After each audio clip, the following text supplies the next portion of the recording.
தமிழக தொழில்துறை தோல்வியடைஞ்சு விட்டதா அதிமுக பொதுச் செயலாளரும் எதிர்க்கட்சி தலைவருமா இருக்கக்கூடிய எடப்பாடி பழனிசாமி விமர்சனத்தை முன் வச்சிருக்காரு. இது குறித்து தன்னோட எக்ஸ் தள பதிவில் ஒரு அறிக்கை ஒன்று வெளியிட்டிருக்காரு. அதில் என்ன சொல்றாரு அப்படின்னா, இந்த புரிந்துணர்வு ஒப்பந்தம் பிரகாரமா தொழில்துறையில் இருக்கக்கூடிய இயந்திரங்களை புதுப்பிக்கணும், ஆனா இதை இந்த திமுக அரசு சரிவர செய்யல அப்படின்ற ஒரு விமர்சனத்தை முன் வச்சிருக்காரு. இந்த காரணத்தினால தொழில் முனைவர்கள் காத்துக்கிட்டு இருக்காங்க, இளைஞர்கள் வேற இடங்களை தேடி போறாங்க, முதலீட்டாளர்கள் தமிழகத்துல முதலீடு பண்ணாம வேற மாநிலங்களை நோக்கி போகக்கூடிய சூழ்நிலையெல்லாம் எழுந்திருக்கு அப்படின்ற குற்றச்சாட்டுகளை முன்வைக்கிறாரு எடப்பாடி பழனிசாமி. இந்த விஷயங்களை எல்லாம் நாங்க சீர்வர செஞ்சு கொடுப்போம் அப்படின்ட்டு தான் அதிமுகவோட ஆட்சியில் நாங்கள் உறுதிமொழி கொடுத்தோம் அப்படின்றதையும் பதிவு பண்ணியிருக்காரு. இது மட்டும் இல்லாம இந்தியாவோட முக்கியமான தொழில்துறை மையமா தமிழகத்தை கொண்டு வர்றது தான் எங்களோட இலக்காவே இருந்தது. இப்பவும் கெட்டு போகல, இப்பவும் நேரம் இருக்கு, இப்ப நினைச்சாலும் இதை சீர்வர செய்யலாம் அப்படின்ற ஒரு கருத்தை முன்வைக்கிறாரு எடப்பாடி பழனிசாமி. இது மட்டும் இல்லாம 2004-2005 நிதியாண்டுக்கான தமிழ்நாட்டோட மொத்த மாநில உள்நாட்டு உற்பத்தி 17,23 கோடி ஆகும்.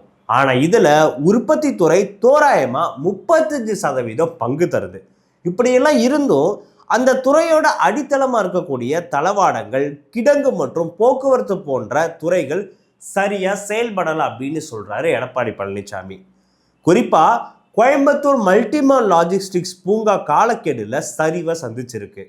2023 வாக்குறுதி அளிக்கப்பட்ட கிடங்கு கொள்கை இப்போ வரைக்கும் ஒப்புதலுக்காக காத்துக்கிட்டு இருக்கு. அதிமுக தன்னோட பதவி காலங்கள்ல 2015 மற்றும் 2019 2 வருடங்கள் உலகளாவிய முதலீட்டாளர்கள் சந்திப்பை வெற்றிகரமா நடத்தி முடிச்சிச்சு. அது மட்டும் இல்லாம அந்த சந்திப்பு மூலமா சுமார் 3 லட்சம் கோடிக்கு மேல முதலீட்டையும் ஈர்த்து தந்துச்சு.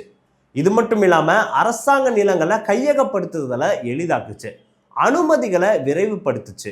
இது மட்டும் இல்லாம புதுப்பித்தல் ஒப்பந்தங்களை செயல்பாட்டு வணிகங்களா மாத்துற ஒரு நடைமுறையையும் ரொம்பவே எளிதாக்கி கொடுத்துச்சு.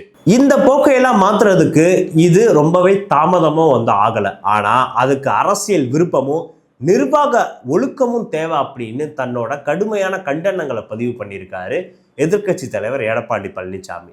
இதை தாண்டி என்ன சொல்லியிருக்காரு அப்படின்னா, தமிழ்நாடு சென்னையை மையமாக கொண்ட மாதிரியை தாண்டி போகணும். அதுக்கு 2027க்குள்ள முன்மண்டலப்படுத்தப்பட்ட பிளக் அண்ட் பிளே உட்கட்டமைப்போட 25 மாவட்ட அளவிலான MSME கிளஸ்டர்களை கண்டிப்பா அரசாங்கம் உருவாக்கணும். இதை அதிமுக முன்மொழிது அப்படின்னு ஒரு கருத்தை முன் வச்சிருக்காரு.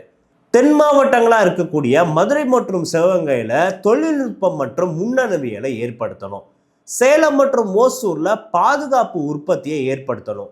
காவிரி டெல்டா மற்றும் தெற்கு மாவட்டங்கள்ல வேளாண் பதப்படுத்துதல் மற்றும் உணவு தொழில்நுட்பம் ஆகியவையில கவனம் செலுத்தி அந்த பகுதிகளில் அடக்கணும். இது எல்லாமே தான் தொழில்துறையை ரொம்பவே முக்கியமா பெருசாக்கும், இந்தியாவில் தமிழகத்தோட தொழில்துறையை சிறப்பாக்கும் அப்படின்னு தன்னோட கருத்துக்களையும் கண்டனங்களையும் முன் வச்சிருக்காரு எதிர்க்கட்சி தலைவர் எடப்பாடி பழனிசாமி.